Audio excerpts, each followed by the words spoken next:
Oi gente, tudo bem com vocês? Espero que sim. Sejam bem-vindos ao meu canal.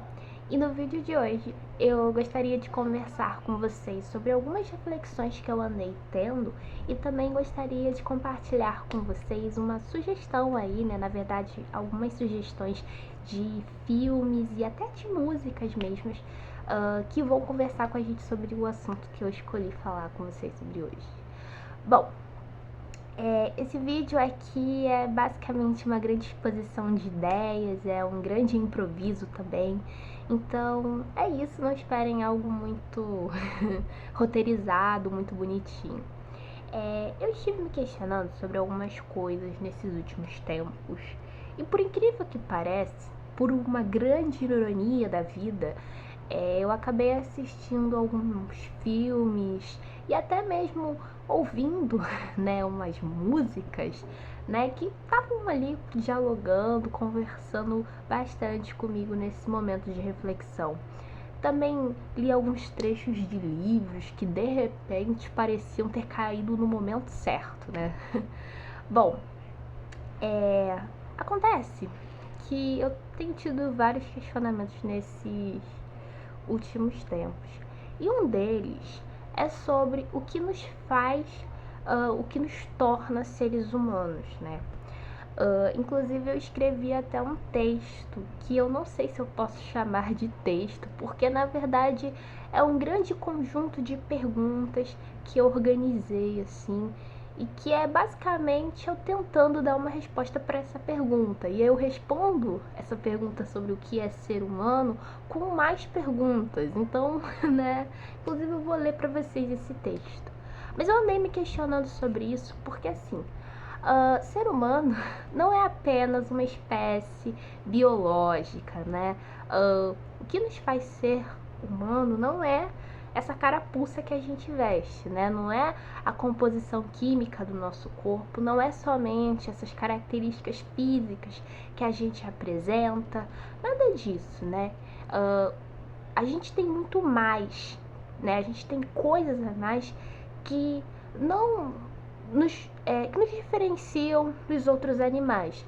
Não colocando a gente num pedestal intocável e dizendo que a gente é o ápice da criação, como a gente tem feito, né? Principalmente a gente que está aqui desse lado do Ocidente, né?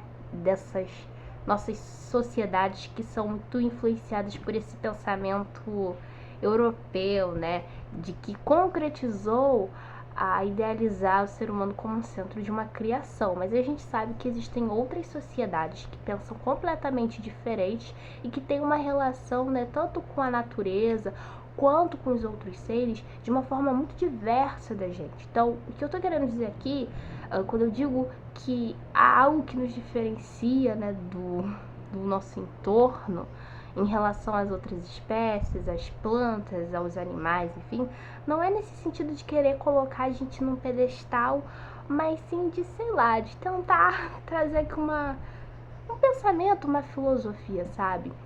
Nós seres humanos, querendo ou não, a gente criou muita coisa, assim, né? Que é muito diferente das outras espécies. A gente tem uma linguagem específica. Na verdade, a gente tem várias linguagens. Então, a gente cria a linguagem, mas a gente também diferencia, assim, vários idiomas, né? Ao mesmo tempo, a gente criou a palavra, a gente criou uma linguagem matemática, a gente criou a ciência, sabe? A gente tem coisas que são... Tá, querendo ou não, eu ainda tô muito nesse pensamento meio europeu, né? Meio eurocêntrico, mas por favor, não me julguem. Mas enfim, a gente criou a linguagem, a gente criou a ciência, e óbvio, são coisas que diferenciam muito das outras espécies, né? A gente tem, muitos dos seres humanos têm essa vontade de ser imortal, sabe? De se eternizar. Então a gente constrói, né? A gente faz várias construções, a gente junta papéis, a gente escreve cartas, a gente escreve livros para tentar de alguma forma mostrar que a gente em algum momento esteve aqui, né? Eu não sei se as outras espécies se preocupam tanto com isso quanto a gente. A gente cria altares, a gente cria templos, a gente imagina deuses. Então, pensa como nós seres humanos somos incríveis, né? A gente criou uma coisa maravilhosa que se chama cultura e a gente criou coisas, né, que às vezes acabam nos diferenciando na gente, dentro da gente mesmo, sabe? Por exemplo, a gente tem hábitos culturais que são diferentes de outros povos. A gente tem coisas que nos tornam, que dizem muito especificamente de onde é que a gente está vindo, sabe? Então, eu criei um texto com outras perguntas que eu também falo um pouco sobre essa questão mais cultural, pensando nessa questão mais cultural de, por exemplo, tem uma coisa que a gente faz aqui no Brasil, que é essa crença de que um chinelo, quando ele tá virado para baixo, ele meio que dá má sorte. Então a gente, desde criança, é ensinado a tipo, desemboque esse chinelo, menino, vai dar má sorte, né? A gente escuta isso das nossas mães. E eu fiquei me questionando, será que isso também não faz a gente ser humano, sabe? Isso, qual outra espécie, primeiro, qual outra espécie que iria usar chinelo? Chinelo é uma coisa da gente, né? Eu não diria que é de toda a espécie humana, mas assim, alguns humanos criaram esse negócio de chinelo, alguns seres humanos usam roupas, né? Então assim, eu falo sobre essas coisas muito simples, sabe? Eu tô pensando aqui nessas coisas muito simples, nesses hábitos que a gente tem, que nos tornam humanos. Por exemplo, colecionar coisas, sabe quando a gente coleciona aquelas quinquilharias, aquelas bugigangas que pra gente só tem um valor sentimental? Será que isso também não nos torna mais humanos, né?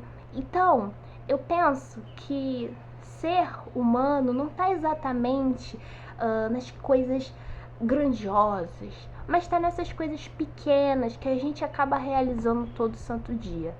Óbvio, nossa espécie é complexa. Eu ia falar uma coisa aqui, né, que é... Eu ia falar uma coisa, mas assim, realmente, quando a gente tá pensando muito em falar sobre seres humanos e... Na verdade, quando a gente vai falar sobre tudo, até quando a gente vai falar sobre história, quando a gente vai falar sobre matemática, sobre ciência, a gente acaba pensando muito num contexto europeu, né? Então, por exemplo, a gente tende a falar sobre esse ser humano que é autodestrutivo, mas quando a gente vai olhar bem para o cerne da questão, a gente está falando nessa ideia que vem muito dessa criação desse homem, desse ser humano europeu, né? Que tem essa ideia ali da destruição, de ser o ápice da criação. Já falei sobre isso com vocês. Mas quando a gente para ver outras sociedades, por exemplo, sociedades indígenas, como, por exemplo, os Krenak, né, o povo Krenak, que tem aqui no Brasil, a relação que eles têm com a natureza é muito diferente, né? Então, o ser humano não é visto como esse ápice da criação, ele é visto como parte do ambiente, do organismo. Por isso que eu ia dizer agora sobre talvez nós, seres humanos, somos esses seres que a gente tem várias coisas muito pequenas, mas a gente também acaba sendo seres destrutivos, né? Mas eu vi que isso vai ficar problemático, porque eu vou estar, né, dando uma história muito enviesada para vocês. Então, vamos esquecer esse ponto. Mas assim, vamos tentar deixar a parte bonitinha aqui, que é o seguinte: nós, seres humanos, somos uma espécie complexa e, sabe, o que marca a gente são as relações que a gente tem com os outros, afinal das contas, né?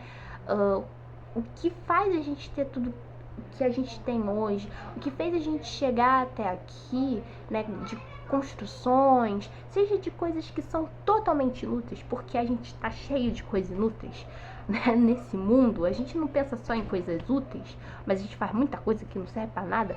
Mas enfim,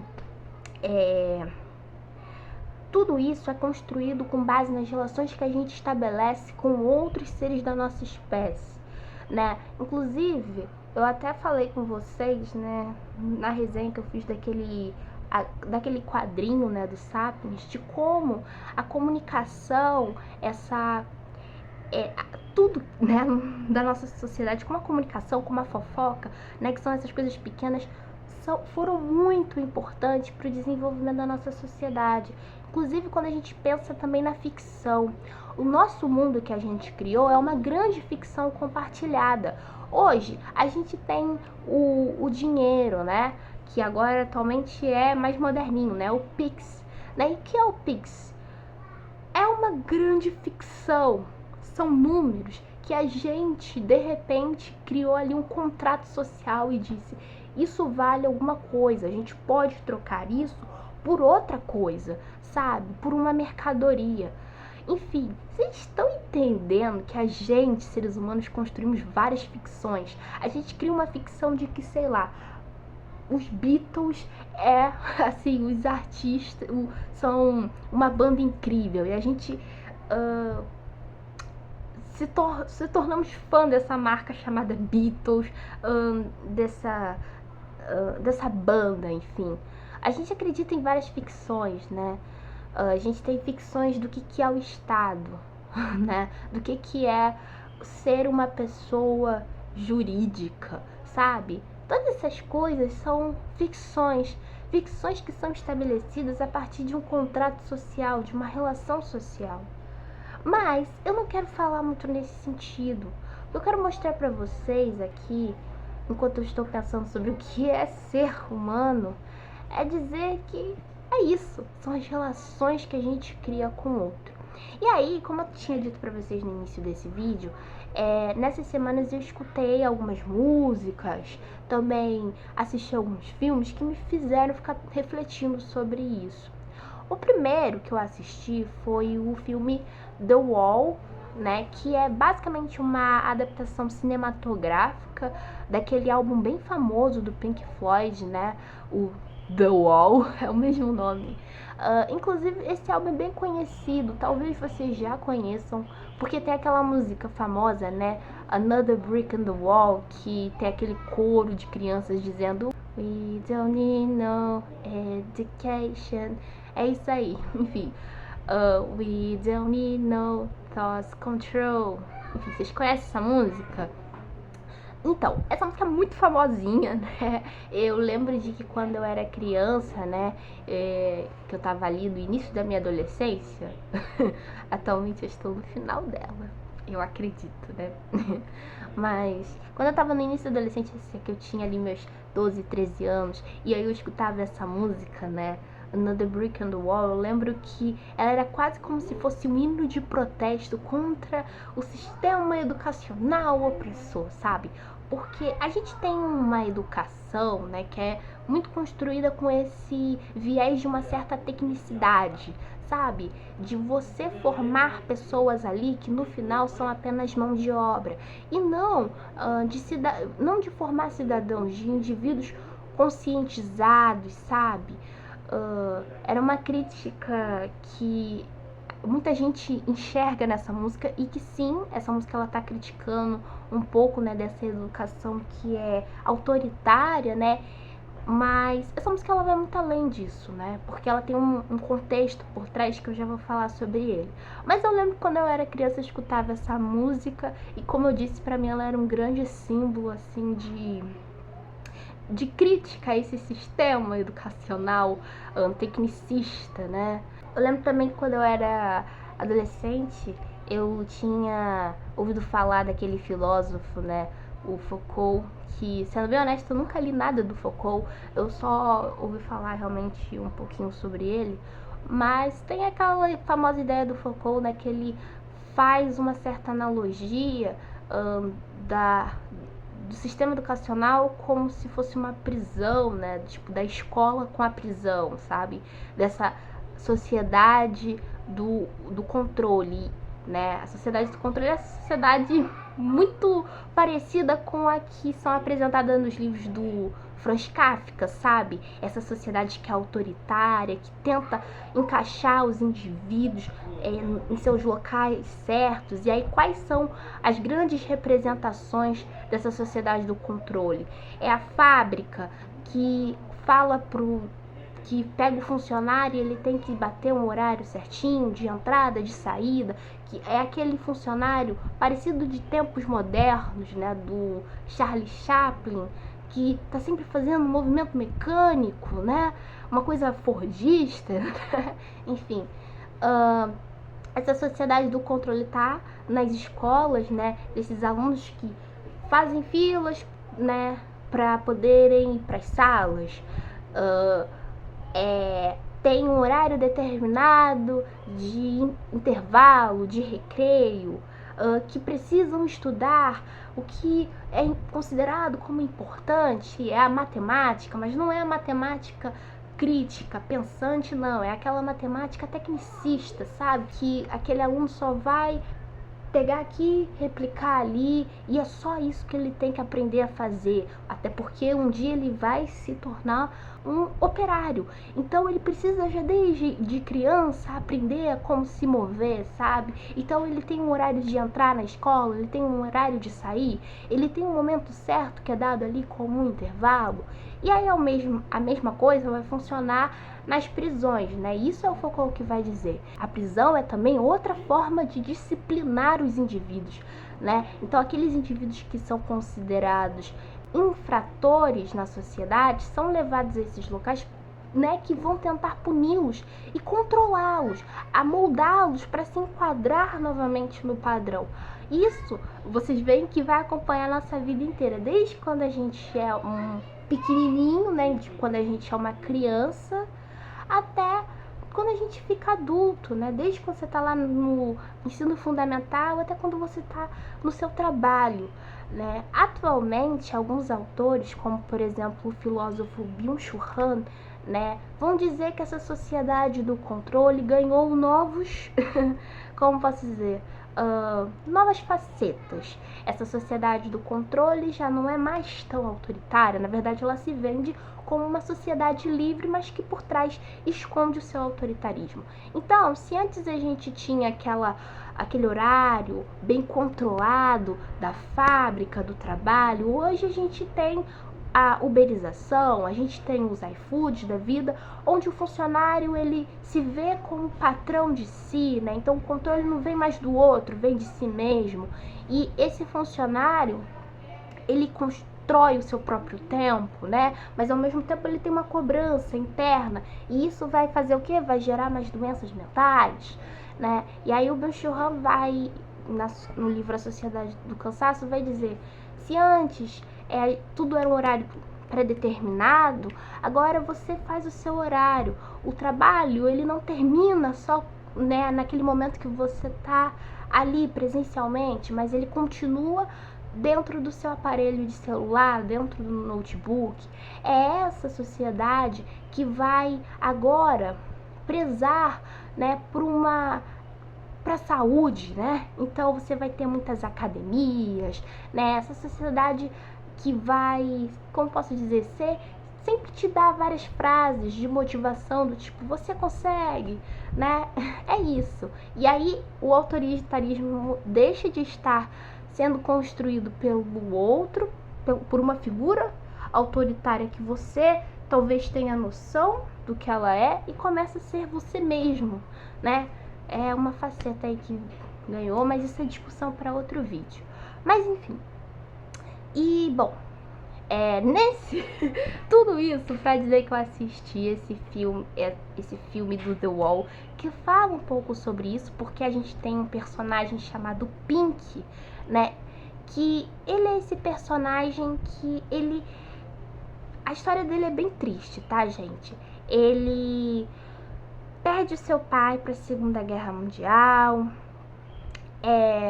Ele tem uma mãe super protetora, inclusive, né, em várias obras de artes, né, a gente tem a figura da mãe como essa figura super protetora, porque normalmente, gente, quando a gente chora, pra onde que a gente vai?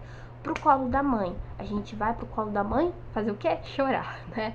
Então, a mãe é sempre vista como essa figura de acolhimento, mas que às vezes, por tentar proteger demais, né, a sua ninhada, os seus filhos, acaba por, de certa forma, também se transformar numa figura autoritária, como é o caso aqui do personagem Pink, né? Então ele sofre com isso, ele sofre na escola, ele é vítima do autoritarismo que tem por parte dos professores, mais uma vez, como eu falei ali daquele sistema educacional que o Foucault descreveu ali nas suas obras, né?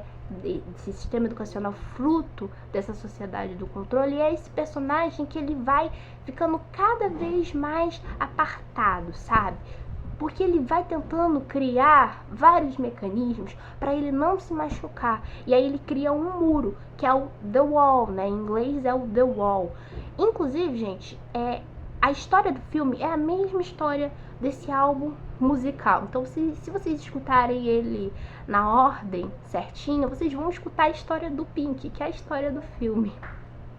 Bom, e aí a gente tem esse grande muro que é construído. Óbvio que tem várias reflexões, eu acho que eu posso fazer um vídeo aqui falando só sobre esse filme The Wall, mas o que me chamou a atenção é justamente desse personagem, né, que por ele estar nessa sociedade que tá sempre o reprimindo, ele cria uma forma de se proteger. Então ele cria um grande muro onde ele vai se afastar das outras pessoas. E aí, gente, não teve só isso. Eu também estava assistindo aquele anime, já tô quase terminando, Evangelion, que também fala sobre isso. E agora eu acabei de assistir o filme Clube da Luta, né? Que também acho que ele fala um pouco sobre isso. Mas no caso do Clube da Luta, ele vai falar de um carinha, né? De um personagem, né? É diferente dos outros dois. Porque é um personagem que ele vive uma vida extremamente chata, onde ele só basicamente trabalha, ele não sabe o que ele tá fazendo da sua vida, né? Ele não sabe qual é o sentido de nada daquilo, ele só tá realizando as expectativas sociais e meio que ele fica meio lelé da cabeça, e aí ele encontra meio que ai, se eu falar eu vou dar spoiler. Enfim, mas digamos que ele vai criando uma certa gangue de luta, sabe? E aí ele começa a fazer parte daquilo e é muito louco o filme. Mas acho que todas essas obras, elas falam um pouco sobre esse ser humano que tá se sentindo cansado, né?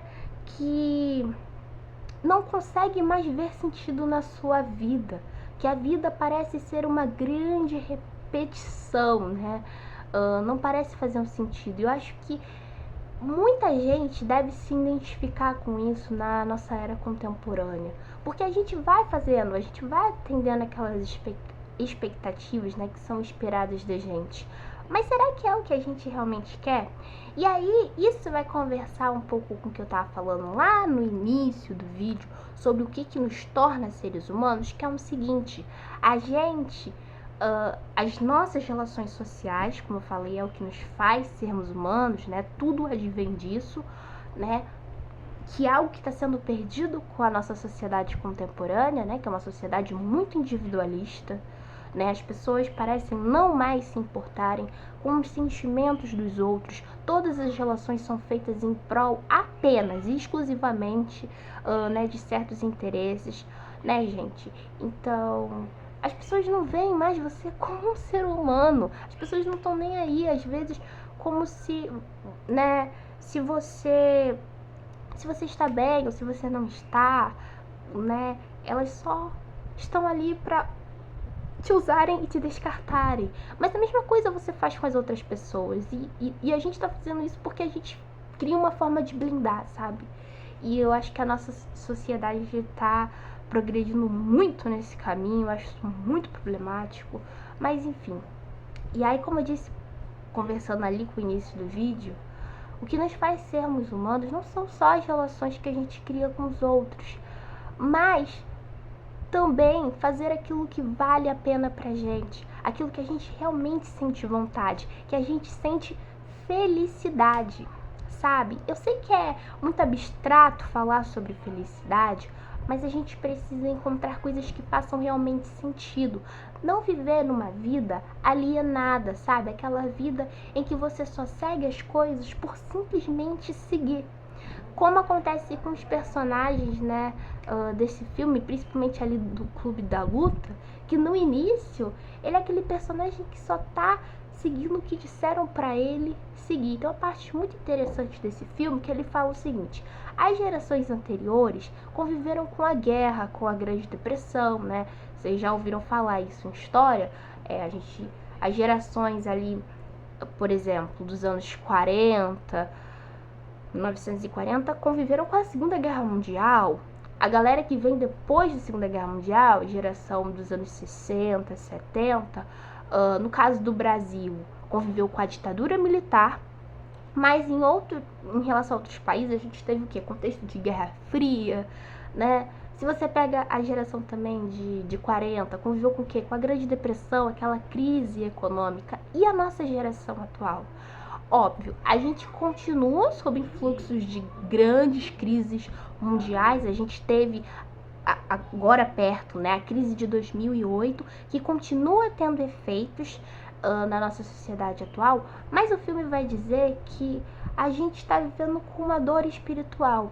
Então, agora a gente vive com uma certa depressão, sabe? De parecer que a vida não tem mais um certo sentido. Tudo que a gente faz é a expectativa daquilo que os outros quiseram que a gente fizesse e não o que a gente realmente queria, sabe? Bom,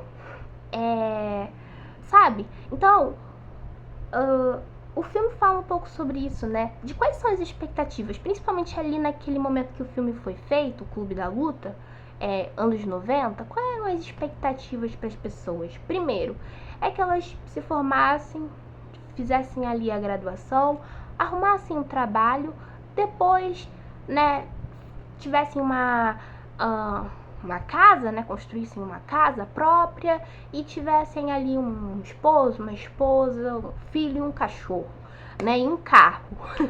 Então, essa sociedade muito pautada no consumo, esse estilo de vida, né, que a gente importou, principalmente ali dos Estados Unidos da América, né, de que é essa sociedade do consumo, que pra gente ser feliz, a gente precisa consumir. Então eu fico vendo às vezes, né, na internet e tudo mais, enfim, quando eu vou assim na rua também, né, que a gente às vezes pra olhar, sabe aquelas lojinhas que vende um monte de bugiganga que não serve pra nada? Aquelas lojinhas de R$2, né, de R$1,99, mas que nada de fato custa R$1,99, só, né, o mais básico do básico. Mas enfim, você vai naquelas lojinhas, vocês já pararam pra pensar, caramba, tem tanta coisa aqui que às vezes a gente considera bonitinho, mas é bugiganga, né? O mundo não iria entrar numa grande crise se aquilo não existisse, sabe? A gente entra na sociedade, toda hora tem coisa nova, tipo o Labubu, né, que é esse bonequinho aí que ficou famoso. Gente, se esses bichinhos não existissem, não iria fazer diferença nenhuma pra nossa sociedade. Mas a galera fala assim, ó, compra isso que você vai ser feliz. E a gente de fato vai ser feliz só comprando algo que falaram pra gente comprar? A gente vai ser feliz, né, só postergando a nossa felicidade? Enfim, esses são os meus questionamentos que eu deixei aqui pra vocês. Eu esqueci, eu ia ler o texto, né? Então eu vou terminar aqui lendo esse meu texto que eu fiz sobre o que é ser humano, né? O que nos faz sermos humanos. Inclusive, vocês podem completar esse texto aqui nos comentários dizendo que pra vocês é ser humano e indo mais além, né? O que pra vocês é a felicidade? Então, vou terminar aqui lendo o meu texto. O que nos faz sermos humanos? É o desembocar de um chinelo cheio de má sorte? É o esperar de uma mensagem de alguém especial que está muito ocupado para mandá-la? É a conversa mais banal que te fez sorrir e esquecer os seus problemas por um tempo? É o se apaixonar fulminantemente por um outro idealizado?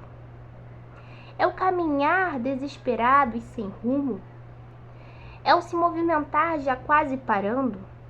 É o colocar de roupas no varal para secar sob o vento e o sol? É o colecionar de quilharias, bugigangas de valor sentimental? É o amontoar de lixos no canto da casa? É a louça que se acumula na pia? É o se cobrir de roupas? É a ciência? É a religião? É a política? É a guerra? É o desejo pelo que não se tem? É o se mover em direção a uma ficção?